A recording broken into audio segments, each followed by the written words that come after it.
we're both going to say, hey everyone, and we are the 1% Better podcast. I think you should say that. No, we both have to say it at the same time. No, I think you should say that. Because you know how you want it to sound. Exactly, so we both have to say it at the same time. Okay, you just don't want to do it. Hey everyone, and we are the 1% Better Everyday podcast. My name is Jasmine. My name is Matthew Cohn, owner of Cohn's Graphics. And you can find us on Google Podcasts, Anchor, Spotify, and go ahead and follow us on Instagram and our Facebook. 1% Better Everyday Podcast is the #1 space for entrepreneurs to learn, win, and connect. Grow your business to the next level by listening to high-level experts in business. My name is Matthew Cohn, owner of Cohn's Graphics, LLC. We are a video production company that specializes in marketing and education and consultancy, and we are government contracting as well. That's what we primarily go after, is government contracts, whether it's city, state, or federal level as well. My name is Jasmine, and I run a digital marketing company, so I help women entrepreneurs learn how to make more money right from their phones through content, strategy, website design services, and social media management services. So if you guys have been following me, this is actually our revamped podcast that started from JS Marketing Company. We are now going to be called the 1% Better Everyday Podcast, and you can listen to us again on Google Podcasts, Anchor, Spotify, and go ahead and follow us on Instagram and Facebook. We will be uploading full 60-minute clips once a month on our YouTube channel, but you guys can go back and watch our shorter clips. How did we meet? We have to go ahead and start with that. Let me see how we're gonna start this. Well, how did we meet? At the last corporate job I ever worked at, WorldPay, which is now FIS. We worked on the same floor. I think the first time I saw you was when we were switching desks, because we was on the other side. Remember being on the other side? Yeah. And then we had to move over. And then ever since then, was trying to reach out to you, and that's how we got connected. That's my side of the story. So yeah, we actually met because we started working together. So we wasn't even really working together. We was just working for the same company. Same company, yeah. Different departments. Same company, different department. But yeah, we started talking, and then we started dating, and then he actually started his business before I did. No. We was friends first. Yeah, we were friends for a really long time. It's very important to whoever you decide to be in a domestic relationship with, is that you friends first, and that you know who the person is. Make sure that person that you make sure you actually want to be around that person. You know, a lot of people are in relationships and they're not even friends with each other. They really don't even like each other. That's why a lot of relationships we see in this generation, a lot of people are miserable because they just simply don't like the partner that they're with. So I feel like that was very important for setting our foundation. That's been the biggest difference between all the relationships that I've had in the past, whether it was male, female, business, friendship. It was just building that foundation and actually just understanding that person and wanting to be around each other. Yeah, so that's where we met. Yeah, we had a really long friendship, and then we started dating. From there, you quit but before the then, office job. I started my business while I was still working there. That's what you was about to start talking about. Yeah. The business part. Yeah. So he actually started. Yeah, he started. So he actually started. And so if we want to go all the way back, so when I first met him, he was actually already designing stuff on his iPad, and doing a bunch of projects that he would do, like artwork. So I don't know if you guys remember from our old studio, but we had like artwork in the back. And when I met him, he was actually he was always a drawer. He was, he started drawing from a really young age, so that's what he was doing. He did graphic design at the beginning, so I think that went to college for graphic design. Yeah. No, but he was already doing this for a really long time. So when I met him, I think that you were already like decided on what you wanted to do. He was just working on how to get out of the office job. So that's how I met him, and that's how I got that perspective of your entrepreneur journey. Yeah, but even before then, just how I grew up, seeing a bunch of entrepreneurs around me, and also understanding that if you wanted to get things in life that you weren't already privileged with, you had to go get it on your own. So I've always been an entrepreneur. My journey started when I would say my entrepreneurship started in high school when I was selling prints of just hand-drawn and pencil-shaded drawings of popular characters, anywhere from Mickey Mouse to Winnie the Pooh. That's where and I even had an assistant at the time. They was taking my orders and I was flipping those. So I've always been an entrepreneur. And then when I got my first job, I understood that I needed to work a lot and work hard in order to get the stuff that I needed. But that always wasn't the case, right? Working hard always doesn't equate to more money. How do you feel about that? It doesn't. Especially now in our entrepreneur journey, because I feel like now we are at that point where we have learned that working smarter. We just have to work smarter, but we also just have to set really, really good foundations for our business. And I think that's not the hardest, but the most time-consuming part of setting up your foundation and systems. Like just having everything in order, from your branding to your email marketing to video. And it does take time sometimes to build that up, because it does take money and resources. But I think, just setting that foundation up is the most crucial part, if that answers your question. I was going to say, what was your first job? First job was, technically my first job was working at a camp. I was a camp counselor for shout out to North College Hill Presbyterian Church in Cincinnati, Ohio. They gave me my first opportunity. They seen a leadership in me and was able to provide me with a job for summer camp. I think I did it like 2 years in a row. But that was my first taste of getting like money that was taxed. Like, oh shit, like they take taxes out of this shit. Like that was my first time experiencing that. So shout out to them. That was definitely. I was like 11 or 12 when I did that. What about you? So my first job getting paid a paycheck was Kings Island. I told you, shout out to the kids Halloween section. They were my first job, but it was actually really fun. I did like I don't know if you guys remember, if you guys have been to Kings Island during like the Halloween time, but they set up like everything in the water park, games and arcades for the kids. And so they can go and like buy games for like $1, win stuff. So it was just really fun. But that was my first job. And then before that, that I always worked at my dad's restaurant since I was 8. So I started working really young. I feel like we always talk about this, but I feel like you kind of notice throughout like your childhood, like your entrepreneurship coming, or how you're going to be an entrepreneur in the future. Because even when I was younger, I was just always working to have my own money. Like, I worked for my dad because I didn't, like asking for an allowance. I just didn't like asking for money. I liked working for my stuff. And my dad always taught us, to work for your stuff, because it does take a lot of hard work.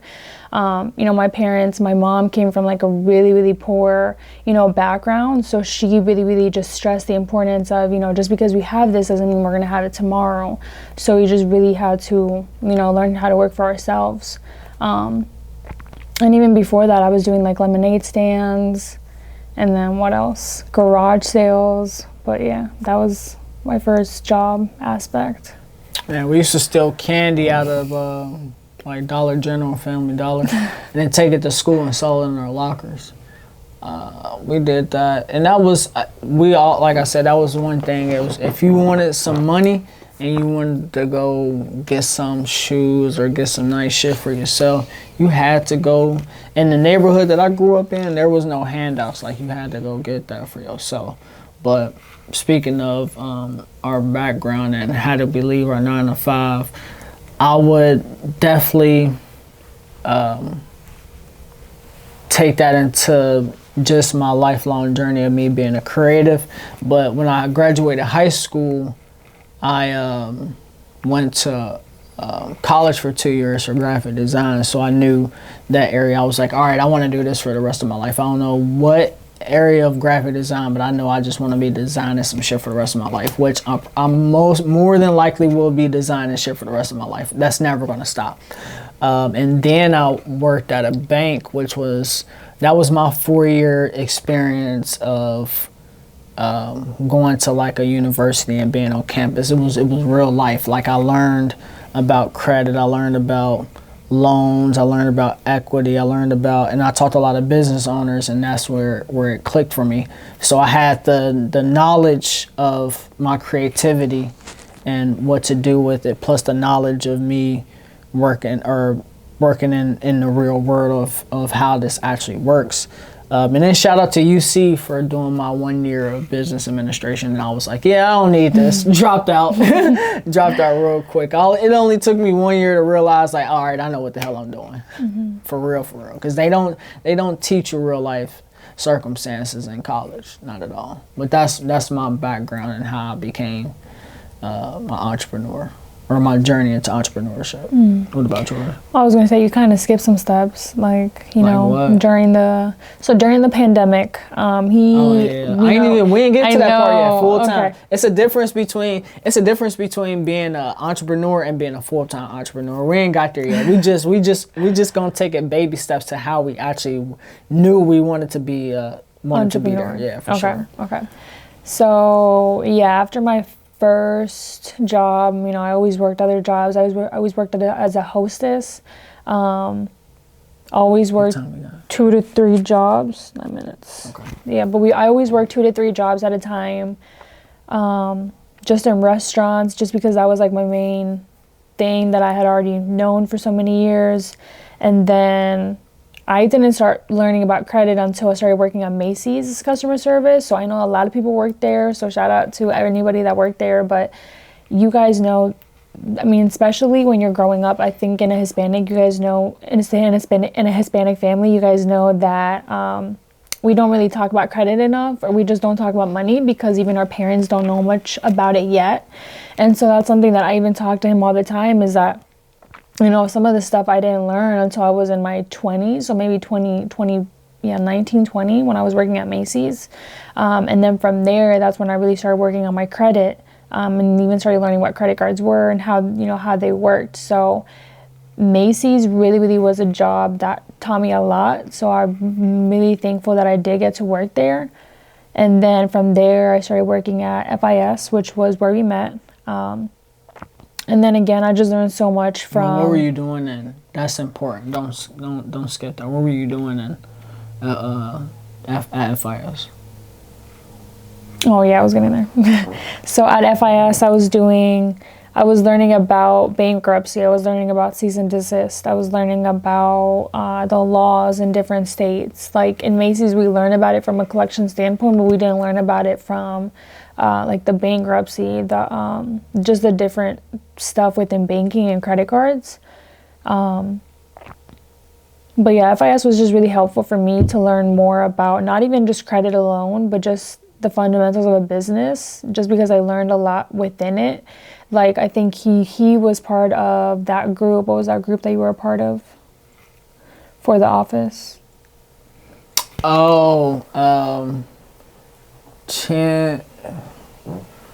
Advisor, something about World Pay Advisors Champion Change or something like that. I don't know, but that was nice. That was a nice group because it allowed me to be away from my normal 9 to 5 and to be more. I got to learn more about the corporate structure and how they work and how slow they are and who's running it and talking their language, right? That's important, especially for business, is being able to understand their language, how they talk, because obviously if you're running a business, you want to get paid for it, right? And you need to find out where those clients that are paying you those amounts that you want. So you got to be able to learn how to talk all types of different language. So I'm very grateful to that group because I was able to talk to project managers and the top of the top people in the company to see what the hell they was talking about. So yeah, and I was gonna say we can make a whole other episode just on corporate itself, but oh man, sure. I learned so much just behind the scenes of how corporate really works. From at Macy's, we didn't really learn too much of the aspect of I would say more so like fundamentals of how to write emails, how to What else? Schedule appointments. Yeah, schedule appointments. Some of the tasks that not even yourself, but the people above you were dealing with. So it's because, and also my department was kind of shorthanded. So because we were shorthanded, sometimes we would hear about all the stuff that they were going through, because they were getting pushed, and so they were pushing us to get everything at the bottom done. So we can talk about corporate life in another video, but FIS was really beneficial just for me to see, what different aspects of the business there were. And then also with customer service, you guys know that you really have to focus on building that relationship with the customer, and also like in a way learning some of like the sales tactics. So I feel like that really helped me. So when I did start my corporate job, when I started my entrepreneur job, I was almost already prepared because of the experience that I already had with Macy's, the experience that I already had from, working so many years. And then I just knew how to put that into my own business and then start a digital marketing company. What's the time? 4. Can you put I need to be able to see that. And then we'll leave all the links down below, but the hoodies are by Diosa, which is going to be my new winter clothing company. So you guys can go check it out down below. So we're going to go ahead and get into how did we leave our 9 to 5? You want to go ahead and start? Yeah, how did I leave my 9 to 5? Starting with a passion first. I knew that I wanted to be an entrepreneur, but you can't just... to be successful at entrepreneurship, to have a journey of wanting to stay in for a long time, you gotta like have a passion for what you're doing. Getting quick money, rich schemes is cool, but I don't know if that really lasts. Depending on what you're doing. But just first is finding that passion for what you love, and something that you can do every day with not necessarily complaints, but what works for you. Yeah, what works for you. Like I don't feel like I work being in video production because like I really love doing all the stuff that I do, and I'm able to still have my free time too. That's the most important thing, or most important aspect that I've created for myself, is having so much more free time being a full-time entrepreneur. So I started my business while I was at my 9 to 5. I used my 9 to 5 to fund my business. I saved a lot of money and was still working my butt off with my business while I was still doing my 9 to 5. The pandemic was really what changed everything. I actually didn't think my business was going to slow down during the pandemic, but it actually multiplied, and I was able to create the same wave of income that I had for my 9 to 5 as my business. Because my business, honestly, I was just miserable. I was stressed out. I didn't want to do the work. I knew for a long time that I was going to quit and be an entrepreneur. I just had to have a plan. So I made sure I had enough money in my savings account and enough money off of my business that was replacing my current 9 to 5. And actually, I would end up making more. So inadvertently, I quit before that number came, and then all the hard work that I put into my business was showing, and it was able to consistently create that same stream of revenue without having a 9 to 5. Yeah, and I would say just watching, I think having a partner that's an entrepreneur is really, really crucial, because you get to understand and just learn so much from them. So when I was, just watching him in his journey of how he quit his job and how he was able to do that, it just really, really does motivate you. And so we always have that conversation, about how if you really want it, you are going to find a way. And, he did so many shoots out of his apartment, and it worked for him because he just found a way to do it really professionally and offer a customer service experience. And that's why I say you really just have to use whatever you have at the moment to your best of the ability. Yeah. and you just got to create something out of it. When you talk with other business owners, they always have a different experience or a different story. And so that's actually one of the reasons why I really wanted to start this podcast, was because we actually started watching a podcast called David Never Sleeps, Social Proof podcast. Yeah. And so we started watching it together, and I just learned so much from it, because you just get inspired by people's journeys and how they started, and how, entrepreneurship is not one easy, successful, straight road where you just get a lot of money and you're just enjoying all these flights, because it doesn't work like that. Behind the scenes, you're paying for employees, for tools, for travel, for expenses, and most of it is going towards your business, because you are still an employee out of your business. But to answer a little bit about how I left my 9-to-5, and I'm looking over here because we do have a whiteboard, but how I left my 9-to-5 was, again, when we first met, I was actually going to college for social work and psychology. So I was so focused. I remember when we first met, I was actually going to school in the morning. So I would be going to school from like 8 to 12, and then I would be working from 1:30 to 10. And then after that, sometimes I would even go to the gym after that. So that's why I said you really just have to, it's really about how bad do you want it in that season or in that chapter of your journey, because if you really do want it, you're going to put no excuses and get it done. And so, yeah, I was still in college. And then when we started dating, I was still in college. I had one more year to graduate, but in the process, I just learned so much from him, from, seeing him start a business.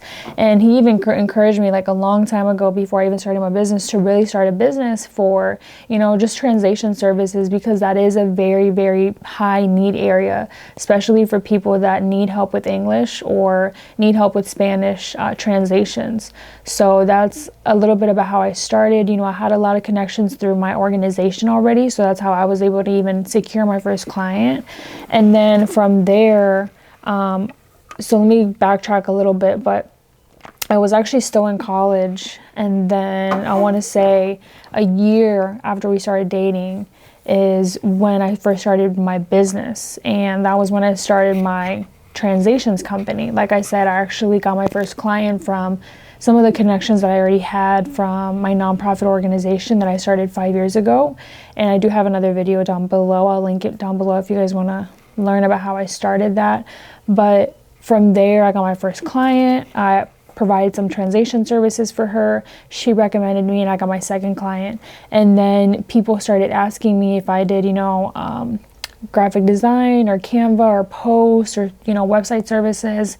And so from there, I just really started learning, from him again too, that there's a lot of stuff that you can create on your phone and that you can make money off of. You can make money off content. You can make money off websites, off of, your YouTube. And then we can make another video on YouTube, because YouTube is a whole nother video, but I actually already had a YouTube channel before I did.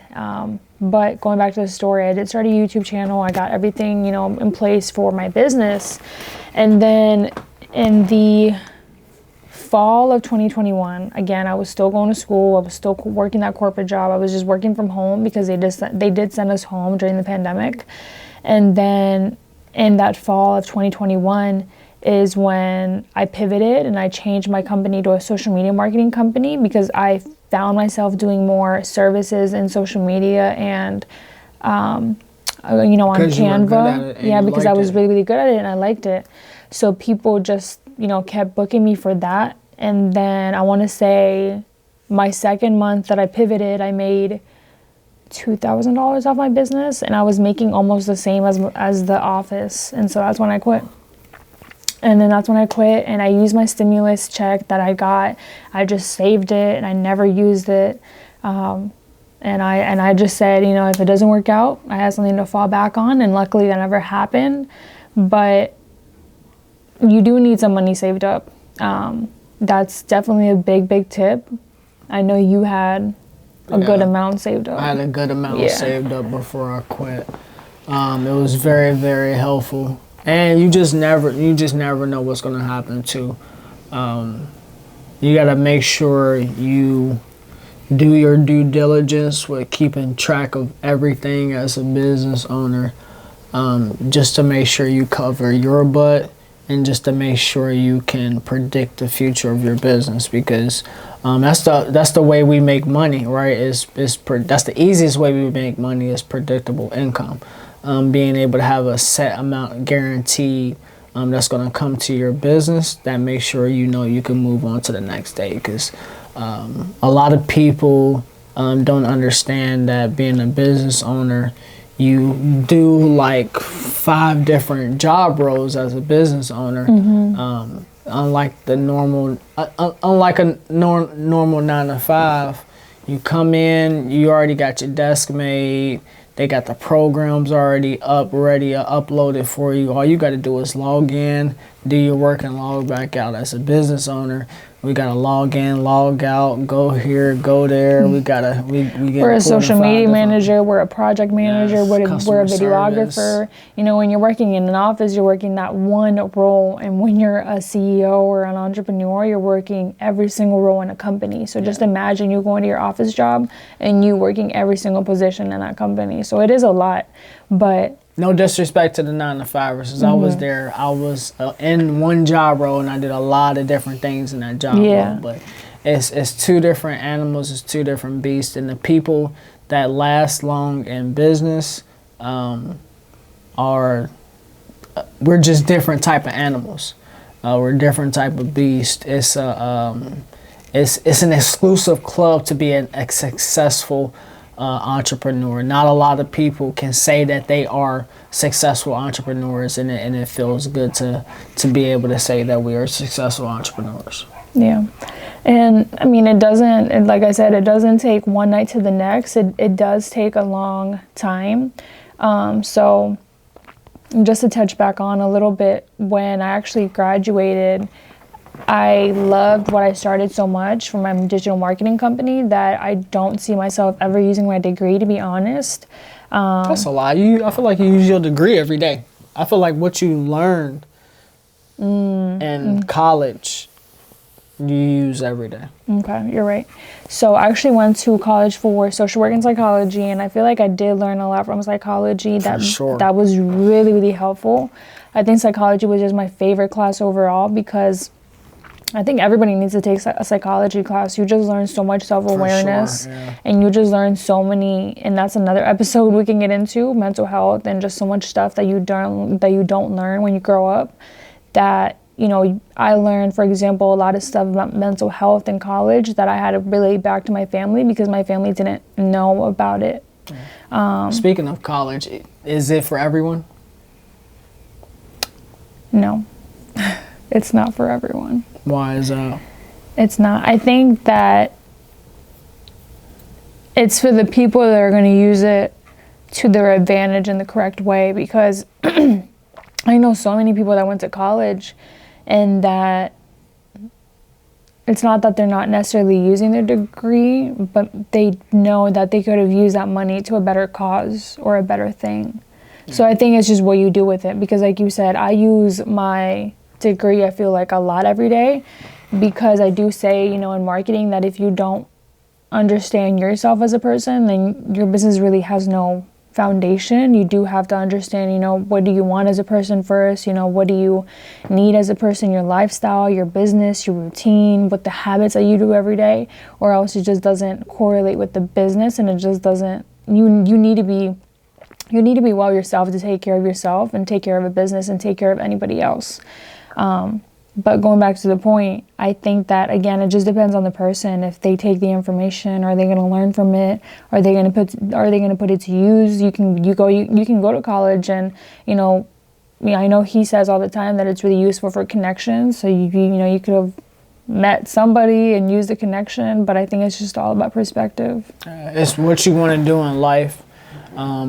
College, I definitely think, is for people that have a specific goal and job title that they're trying to obtain, and they need to go through that pathway in order to achieve that goal. Especially for people that need discipline and guidance in their life, definitely go to college, because the workload that you receive in college will either positively or negatively put you on a path to to discipline, just like military. Military is another example. I think military is good for people that need guidance and that need discipline in their life.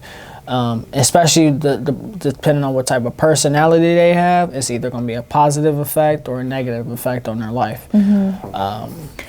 So that's what I would say about that. Yeah, and I was going to say, even in psychology, is getting a little bit off topic, but even in psychology, like we just talked about it a little bit a while ago, is that you can grow up in the same home, you can grow up with the same parents, and you will turn out into two completely different people if your mindset is just somewhere else or just not in that path that you want to go down.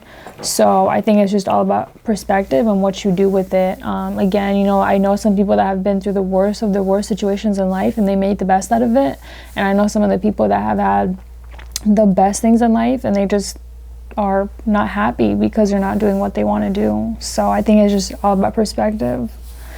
But I was going to say the next question to kind of go off of is, you know, do you think that there is a correct path? No.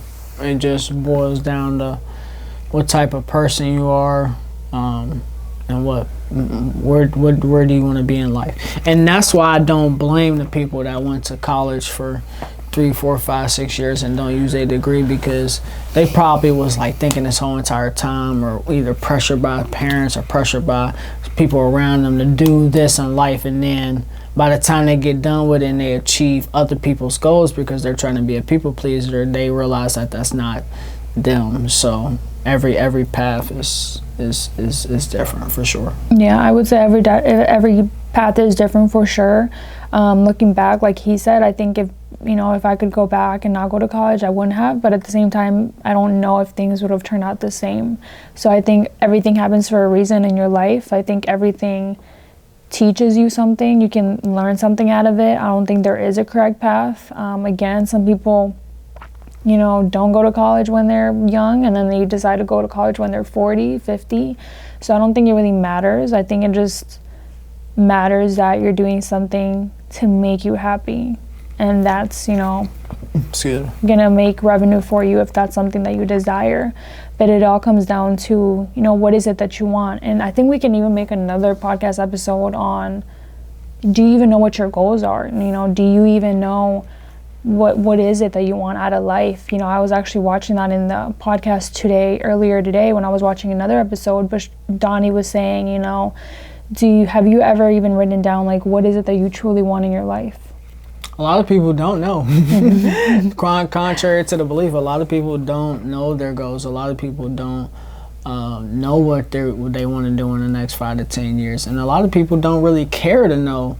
But it's important as people we be empathetic and be aware of other people not wanting to achieve goals. That's why 2023 is me and my thoughts and whoever else cares as far as the goals that I want to achieve, because not everybody wants to level up. Not everybody wants to be on this entrepreneurship journey. So I understand that, and it's bringing me a lot more peace, honestly. You could even make another episode on this, but I think you also need like the correct partner, or just someone that's going to keep you accountable, because we have these conversations all the time. But I know as women, we definitely do get in our emotions sometimes, and I think that you really, really need a partner that kind of just levels you out. You guys know as women what I'm talking about, but you just really, really do need a partner that kind of, puts you in place, or just checks you and tells you, hey, I don't like that you're doing this, or, we could do this a better way,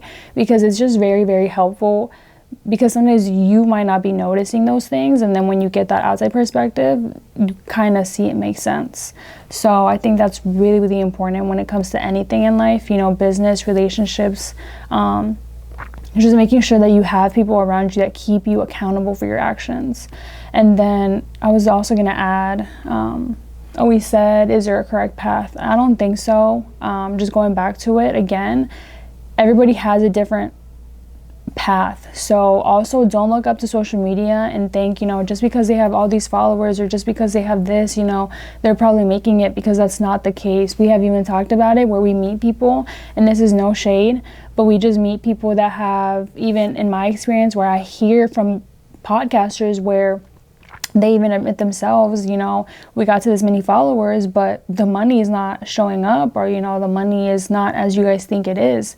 So don't compare yourself to social media. Again, there's another reason why I wanted to start the podcast, is to be real with you guys and just show you the obstacles and show you that it's not always, you know, perfect. It's not always fabulous, but if you really want it, we're going to find a way to make it work. And then we'll hopefully share, you know, some of our successes with you guys as we keep, you know, getting more and more success. But yeah, do you have anything else to add? I think we did a really good job for our first podcast. Yeah, I think we did a really good job. So if you guys like this video, don't forget to like, share, and subscribe. Again, this is the 1% Better Everyday podcast, where we connect as entrepreneurs, we learn, and we win together. So go ahead and share this with a friend, tag a friend that needs to listen to this and that might learn something. But again, my name is Jasmine. And my name is Matthew, owner of Chrome's Graphics. And you guys can listen to us on Anchor, Spotify, Google Podcasts, and go ahead and follow us on Instagram, Facebook, and don't forget to subscribe to our YouTube channel. Bye, guys.